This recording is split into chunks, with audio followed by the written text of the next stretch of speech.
The Panama Canal is a ticking time bomb. What happens if it fails? The day the canal stopped. The ships didn't move that morning. Dozens of them, massive, silent silhouettes holding everything from cars to coffee, sat still against the shimmer of a half-empty lake. From the air, Gatun looked bruised and cracked, its shoreline exposing scars where water once reached. Global shipping monitors started blinking red. $270 billion in annual cargo suddenly had nowhere to go. Captains radioed for clearance. None came. Satellite feeds showed what looked like a naval blockade, but this wasn't war, it was drought. A billion-dollar artery of trade had stalled because it had run out of something as basic as water. And as the world scrambled, the truth sank in. This century-old marvel that powered globalization had quietly become its weakest link. To understand how that happened, you have to rewind to the beginning, when an impossible cut through a tropical isthmus redefined the world's map. And before the story ends, you'll realize this isn't just about a canal. It's about how every modern comfort depends on something as fragile as weather, and how quickly stability can vanish when nature decides to collect what it's owed. The artery of global trade. When the Panama Canal first opened in 1914, it wasn't just an engineering triumph. It was a rewrite of geography itself. For the first time, ships could travel between the Atlantic and Pacific without circling the entire southern tip of South America. That 82-kilometer cut through dense jungle and hard rock turned a month-long voyage into a 10-hour crossing. Within a year, trade routes recalibrated around it. The world suddenly felt smaller. The canal's design was perfectly practical and quietly radical. Instead of carving a full sea-level channel, engineers used the strength of fresh tropical rainfall. They built colossal locks, giant water elevators that lifted ships over the continental divide. At the center of that system was Gatún Lake, a man-made reservoir so large it covered what once were entire valleys and villages. Each lock sequence used millions of gallons of fresh water drawn directly from it. In effect, every ship that passed carried a piece of Panama's rain with it. Over time, those physics defined the global economy. Today, roughly 6% of global maritime trade, some 520 million tons of cargo, passes through those locks each year. The canal connects more than 1,900 ports across 170 countries, acting as a shortcut not just for ships, but for entire supply chains. From liquefied gas to soybeans to electronics, the flow through Panama keeps prices stable and goods moving efficiently from one hemisphere to another. It's easy to forget how central this narrow corridor is until something disrupts it. Most vessels traveling from East Asia to the US East Coast rely on it. The canal serves not only as a time saver, but as a foundational assumption in modern logistics, that the connection will always be open. The global inventory system, from supermarket shelves to fuel terminals, is organized around that assumption. When those transits slow, the consequences ripple far beyond the Pacific side of Panama City. But the same design that made it brilliant made it fragile. Because the locks depend on freshwater, the system lives or dies by rainfall. Each passage drains roughly 26 million gallons, water that ultimately flows into the sea. In dry years, the balance between maintaining the shipping schedule and supplying drinking water to millions of Panamanians becomes painfully tight. The locks can't function without lake levels high enough to fill them, and the country can't function if that freshwater runs out. This interdependence was mostly invisible for decades, hidden by reliable tropical rain. Then climate change began to redraw those odds. The engineers who built the canal at the dawn of the 20th century couldn't have imagined global warming or shifting rainfall patterns. For a long time, the wet season always refilled Gatun's vast basin. But decades of deforestation across Panama's watershed, combined with rising global temperatures, have steadily altered that rhythm. Seasons became irregular, storms more intense but shorter, and dry periods stretched longer each year. The canal that once felt invincible started showing cracks, not in its concrete, but in its hydrologic. Even after its great modernization in 2016, with new, wider locks designed for the behemoth Neo-Panamax vessels, the same old dependence on freshwater remained. The scale changed, the fragility didn't. Each of those new transits requires even more water, magnifying the risk in times of drought. Yet the world celebrated the expansion as proof of progress, not realizing that the upgrade also increased exposure to climate stress. Panama, for its part, embraced its role as custodian of a global lifeline. Since gaining full control of the canal from the United States in 1999, it turned the waterway into the anchor of a service-driven economy. Revenue from canal operations delivers billions to its national treasury every year and sustains thousands of jobs in logistics, transport, and finance. The canal isn't just infrastructure, it's national identity, economic backbone, and global brand all at once. Still, its foundation rests on a delicate equation: lake levels high enough, rainfall steady enough, climate forgiving enough. If any part of that equation fails, the rest unravels. That realization, slow to dawn and easy to ignore, now defines Panama's present danger. It's the kind of truth the human brain naturally resists because it shatters the illusion of control.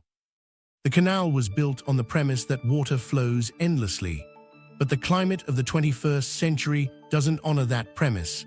And this time, there's no backup plan, no hidden valve, no miracle rescue from physics. And so, a structure conceived to conquer geography finds itself at the mercy of weather. When that weather turns against it, trade routes begin to tremble.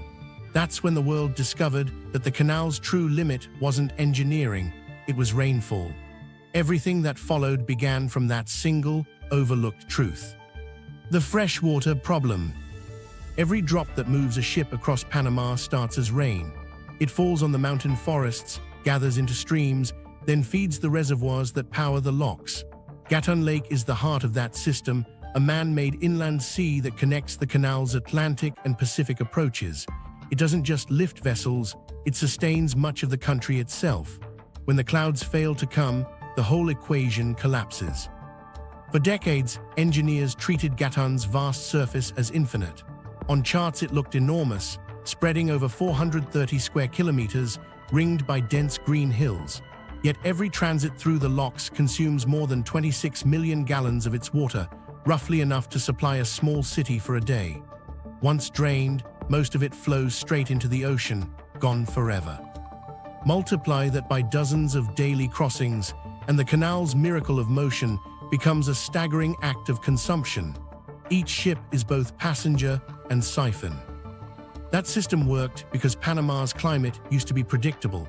The wet season, stretching from May through December, refilled the reservoirs faster than the canal released them.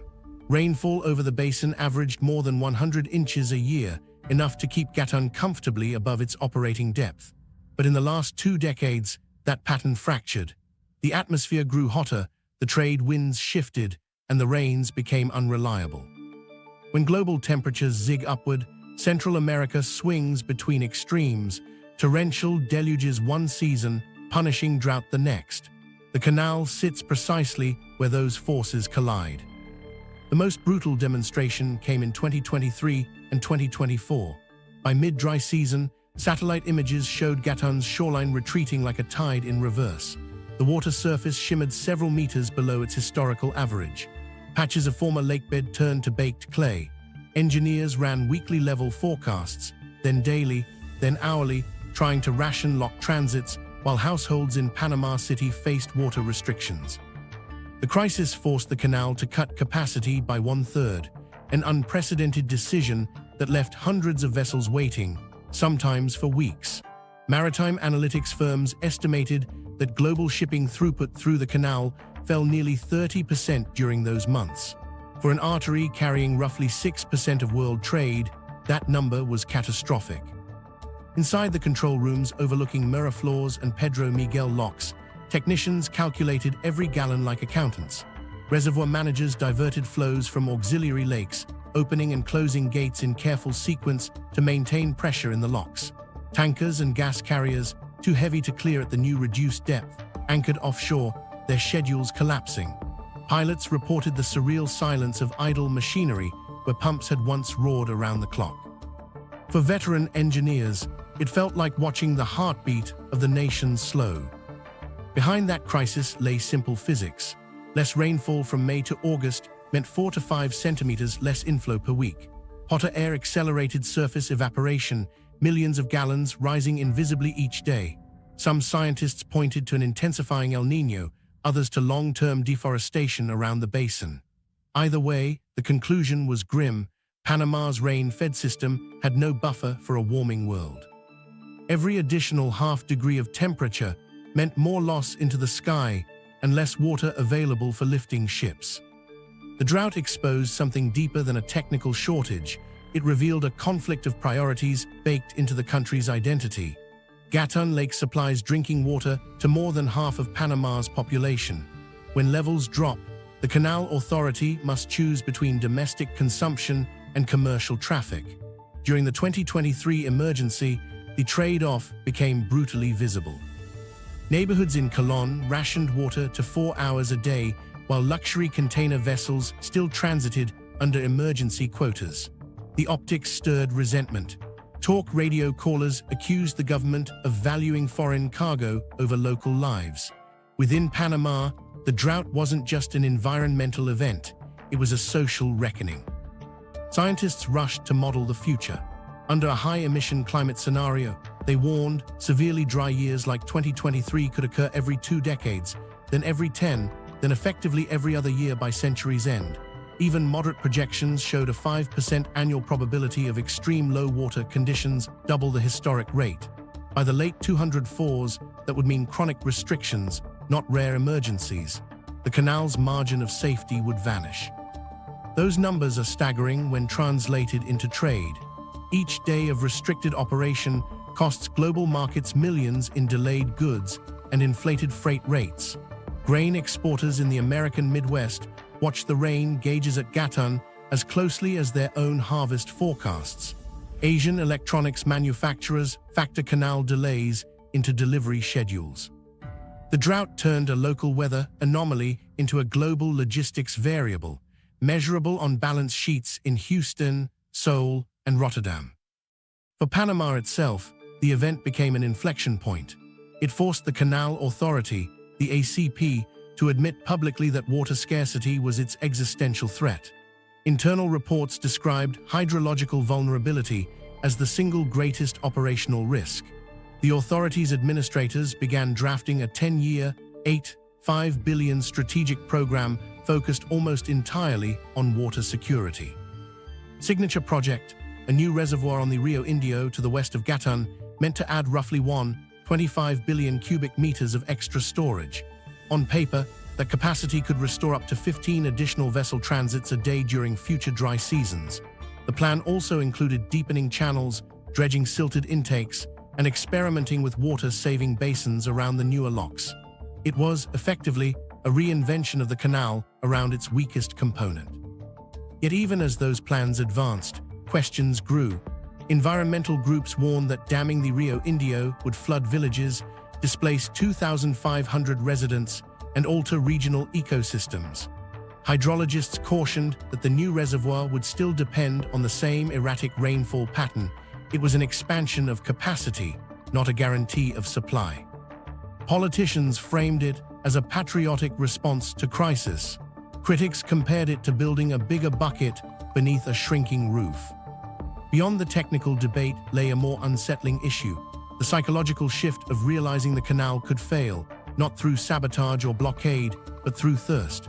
For over a century, its obstacles had been military or mechanical. Now the enemy was atmospheric. That shift has rippled through every level of policy and business thinking in Panama. Companies explore desalination projects on both coasts.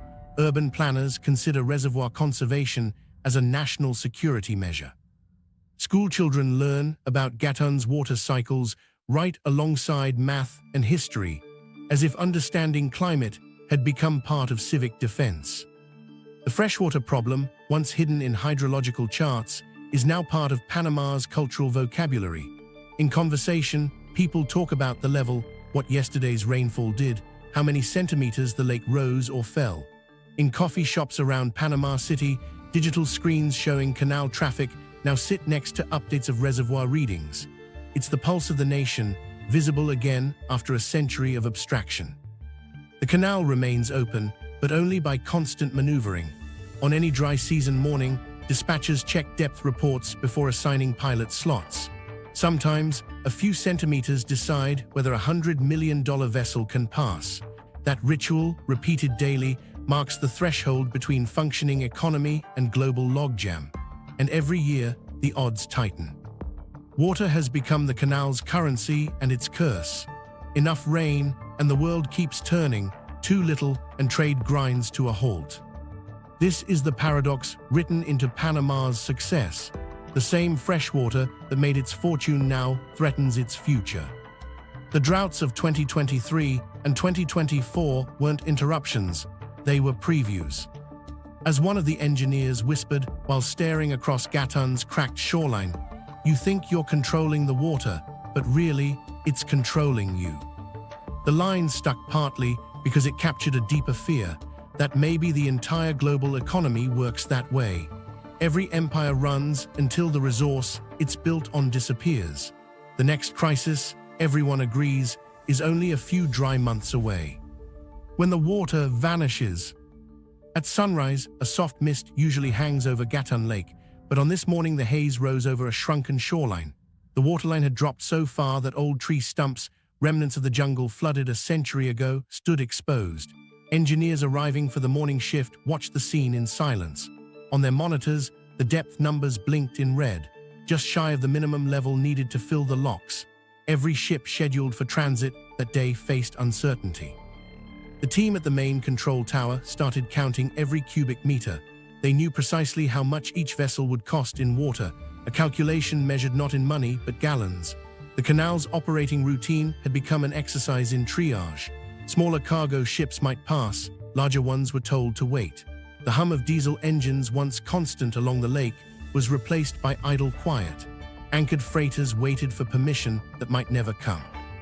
Radio chatter crackled across frequencies as captains pleaded for updates.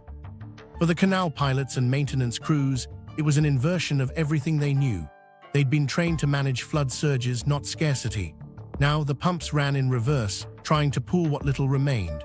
In some basins, water levels fell so low that turtles and fish gathered in trapped pockets, visible from the decks above. In the locked chambers, concrete walls shimmered under the heat, streaked with mineral stains from decades of contact with retreating water. At Miraflores, an engineer named Carlos kept a small notebook of daily measurements. For weeks, his entries read like a slow-motion disaster: 2 centimeters down, locks restricted again, traffic backlog 140 ships. When he drove home each night past the dry edges of Gatun, he passed fishing boats grounded on mud flats. Once blue inlets had turned to pale dust, the air smelling faintly metallic from baked sediment. Every day looked more like low tide, except no tide was coming back. The global ripple was immediate. Logistics dashboards lit up with delays. Freight insurers recalculated premiums. Charter rates for ships able to squeeze through soared. Some operators paid millions in auction bids to jump the queue. A record $4 million transferred for one slot in the Niño Panamax locks. Others rerouted thousands of miles around the Cape of Good Hope or up toward the Suez, adding weeks to delivery schedules. For every additional day a container idled, energy prices, grain futures, and retail inventories shifted by fractions that multiplied into billions. Panama's crisis had become everyone's problem. Oil refineries along the Gulf Coast reported disrupted deliveries of crude. Asian exporters scrambled to secure alternative routes. By late month, economists estimated that every hour of canal delay affected roughly $500 million in global trade value. Yet in Panama City, the crisis felt both distant and intimate. Tap pressure in some neighborhoods dropped to a trickle. Reservoirs feeding households were being siphoned to keep the locks operational. The same water that lifted ships now determined whether families could shower. Inside the Canal Authority's boardroom, the tone was grim. Revenue projections had collapsed by more than $400 million, a 7% drop that pierced directly into the national treasury. The chairman's presentation replaced graphs of tonnage with graphs of rainfall. Every discussion circled back to one variable: lake level versus lock demand. Civil planners began framing the dilemma not as engineering but economics. How to price scarcity when both human consumption and global trade claim the same resource. Across the isthmus, those abstractions turned personal. In the small fishing town of Gamboa, residents watched as moored boats rested sideways on cracked mud. Local guides who once ferried tourists to see giant ships now drove spectators to look at how low the water had fallen. "It feels like the heart stopped beating," one of them said quietly. For older Panamanians, it was almost unthinkable. The canal had been their nation's steady constant, immune to chaos elsewhere. Suddenly, it looked mortal. As the weeks dragged on, desperation bred improvisation. Engineers modified lock schedules, pairing vessels of similar draft to conserve water.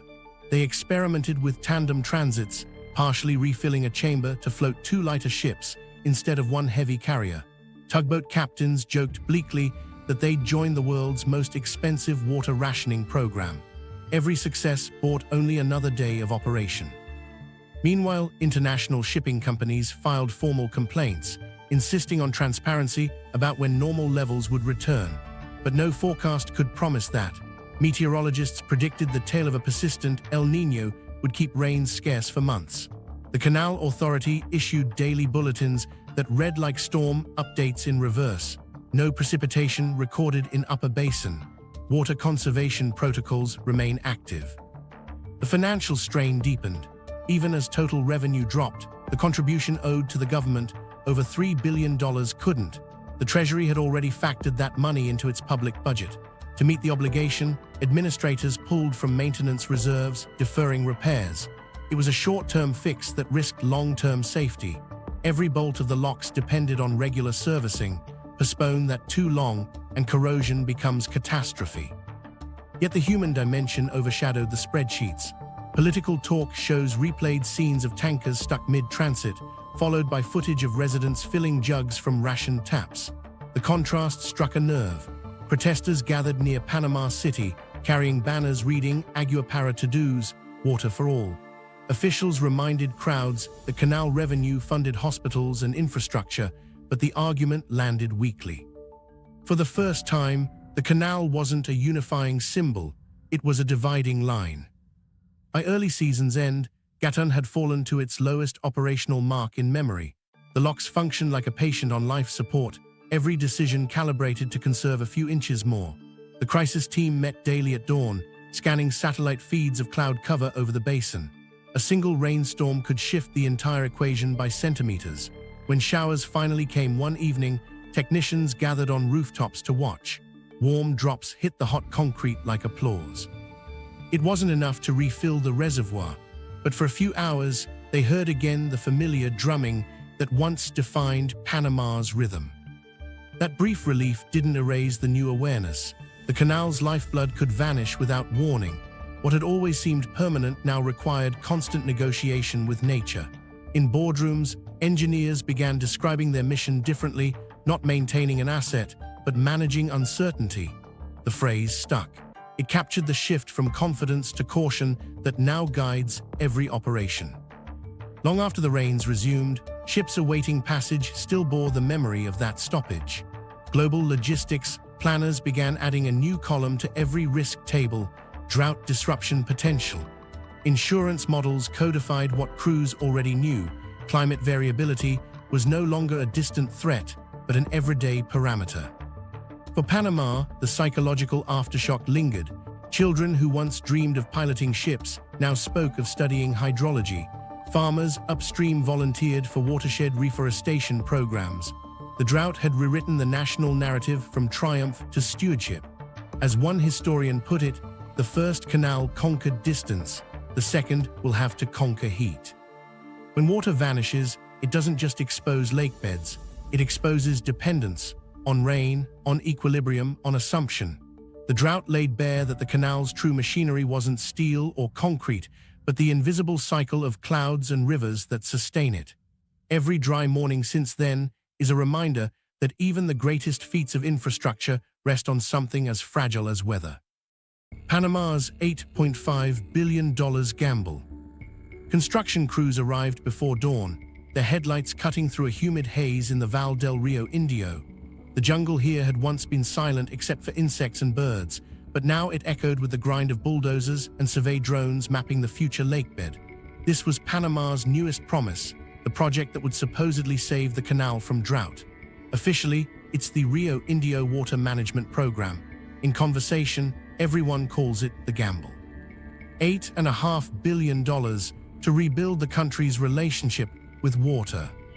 The logic seems straightforward. If there isn't enough rain, store more of it.